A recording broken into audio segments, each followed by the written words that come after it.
આખા અડદ, ગાજર મરચાંનો સંભારો, ખારી સિંગ, હોળી સ્પેશિયલ સેવ, રોટલા અને દેશી જમવાનો. અને કૃષ્ણાબેન હજી એનું ઓફિસ વર્ક જ કરે છે, જમવા ઉપર બેઠા બેઠા અને જમવા બેસી ગયા છે.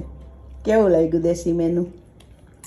હે ને, આપણે ઇન્ડિયામાં હોય તો આવી સેવ છે ને બનાવડાવીએ, અહીં તો મળતી નથી એટલે આવલી વર્મીસેલી ટ્રાય કરી. કોઈ બનાવતા હોય અહીં તો કેજો. આપણે બધા જોબેલી રહેતા ને તો એ વડે બાપુએ હંચો જ બનાવડાવ્યો હતો, પાયલી જેવડો. અને પેલા તો એવું હતું કે આપણે આ હોળી આવે એટલે સ્પેશિયલ આ સેવ બનાવવાની. મારા મમ્મી એ ઘરે બનાવતા, બહુ મસ્ત બનતી. અમે હુકવવા જતા, ઓહિકા ઉપર આમ ગુસરું કરી દે, પછી હુકવવા જતા. છોકરાઓને કામે લગાડી દે એમ.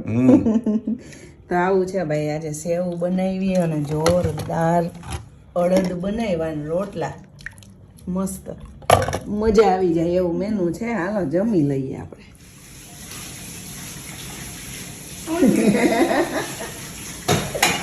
જમી લીધા પછી જમાડ્યા હોય ને ઈ કેમ કઢાવી લેવું ને, ઈ કોઈ મારી પાસેથી શીખે. કોઈ ભાઈ મારા ઘરે જમવા ના હોતા ને કોઈ જમાડીને ઠામ કરાવ્યો.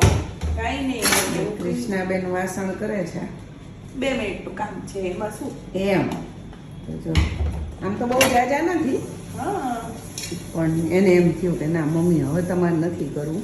યસ, તો થેન્ક યુ સો મચ.